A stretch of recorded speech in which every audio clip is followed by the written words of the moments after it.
मैं इनकी गोलियों से डरने वाला नहीं हूं। मैं इनकी गोलियों से डरने वाला नहीं हूं। अगर मैं साइड पे होता तो ठुकराल को गोली मार देता। अरे ठुकराल को डरने वाला नहीं है। आज फिर आ गया हूं मैदान में और अपनी माँ का दूध पिया तो जब मर्जी आ जाए।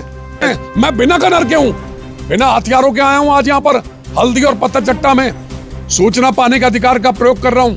आज सब लुट पिट गया। जो लोग जेलों में रह के आ गए आज वो सौदागर हो गए टीडीसी के।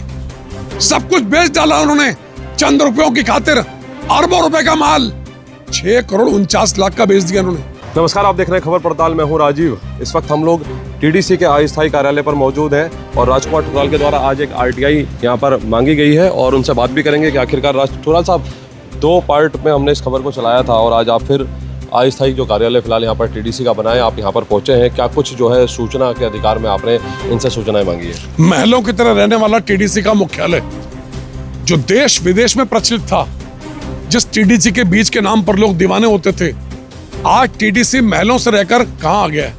ये क्वार्टरों में टीडीसी आ गई है। ये तराई बीज निगम ये क्वार्टरों में आ गया है।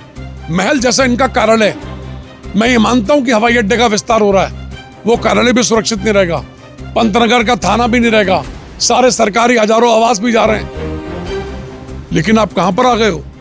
टीडीसी को कहां पहुंचा दिया? जो लोग 6-6 महीने की जेल में रहे टीडीसी में घोटाला करके, आज सारे कामों का जिम्मा उनको दे दिया। सारी मिली भगत ये सबको उजागर किया जाएगा। और जिस जिस कंपनी को काम लिया है मैंने आज सूचना पाने का अधिकार में प्राप्त किया है। हिंद कंस्ट्रक्शन भी है, जिन्होंने आज तक सारे काम किए, उनकी और भी पोल पट्टी में खोलने वाला हूं। सारे लिटरेचर मेरे पास आ रहा है और जितने इन लोगों ने बेईमानी की है ना पद की आड़ में, ये छल प्रपंची जो हैं, जो आदतन अपराधी हैं, लूटने में लगे मैं सरकारी खजाने को, इन सबको बेनकाब करूंगा। आज सूचना पाने के अधिकार अधिनियम 2005 के अंतर्गत सारी लाटों का विवरण और समस्त मैंने सूचना प्राप्त की हैं। और जब मैं बीज विधायन संयंत्र हल्दी में देखने गया था तो एक अपराधी ने मुझसे कहा, अपराधी जो जेल भी रह के आया 2.5 महीने, वो कहता अगर मैं साइड पे होता तो ठुकराल को गोली मार देता। अरे ठुकराल को डरने वाला नहीं है। आज फिर आ गया हूं मैदान में और अपनी माँ का दूध पिया तो जब मर्जी आ जाए। मैं इनकी गोलियों से डरने वाला नहीं हूं, शेरों की तरह भिड़ने वाला हूं। ये बीज विधायन संयंत्रों को खरीदेंगे, सरकारी खाने खजाने में डकैती मारेंगे, लूटपाट मचाएंगे और उसके बाद गोलियां मारेंगे। ये जितने आपराधी किस्म के लोग हैं, इनकी जगह समाज में सुरक्षित नहीं है। बिना कनर के इसलिए आया है। मैं बिना कनर के हूं, बिना हथियारों के आया हूं आज यहाँ पर हल्दी और पत्थर चट्टा में सूचना पाने का अधिकार का प्रयोग कर रहा हूं। बिना हथियारों के जिस दिन इनकी इच्छा है अपनी गोलियां बंदूकें लेके आ जाए, ये पीठ पीछे का धमकी देते हैं। मर्द की औलाद सामने आए, मैं डरने वाला नहीं हूं। आज मैं पूरा मुकाबला करने वाला हूं। 1969 में टीडीसी की स्थापना की गई थी और यहाँ पर कई साल लगे टीडीसी को खड़ा करने में, लेकिन आप देख रहे होंगे कि बहुत ही कम समय लगा। आज टीडीसी की जो तमाम बिल्डिंग्स थी जिनको 1969 में मैंने पहले भी कहा था, श्री गोविंद वल्लभ पंत, हेमवती नंदन बहुगुणा जी और एनडी तिवारी साहब तीनों भगवान के चरणों में लीन हो गए। इन तीनों ने तराई को आबाद किया। ये तराई बीज निगम की जब स्थापना हुई तो हिंदुस्तान के सारे किसान हर किसान मेले में टीडीसी का बीज मांगते थे। आज सब लुट पिट गया।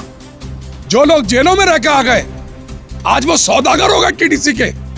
सब कुछ बेच डाला उन्होंने चंद रुपयों की खातिर। अरबों रुपए का माल 6 करोड़ 49 लाख का बेच दिया उन्होंने। इससे बड़ा क्या घोटाला होगा?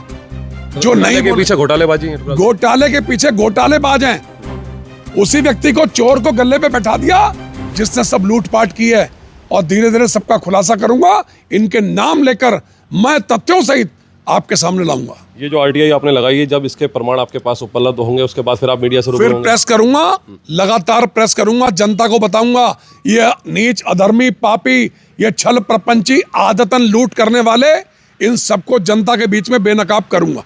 तो खुले तौर पर आपने देखा इस वक्त टीडीसी के अस्थायी कार्यालय पर राजकुमार ठुकराल पहुंचे थे, जहां उन्होंने ये एक पत्र आप देख रहे होंगे मेरे हाथ में, ये वो पत्र है जो इनके द्वारा यहाँ पर आवेदन किया गया है, यानी कि आरटीआई के तहत कुछ डॉक्यूमेंट्स मांगे गए हैं। और इसके अलावा उन्होंने साफ तौर पर यह भी कहा कि टीडीसी घोटाले में जो लोग जेल गए थे उन्हीं को फिर से वो इस टीडी के घोटाले में जो है शामिल है। और जो ये टेंडर निकला है उसमें भी वो खुले तौर पर जो है उन पर आरोप लगा रहे हैं। किस तरह की चीज़ें निकल के आएंगी इस आरटीआई के आने के बाद, राजकुमार ठुकराल ने कहा है वो फिर मीडिया से रूबरू होंगे। तब तक के लिए बने रहिए फिलहाल खबर पड़ताल के साथ। नमस्कार।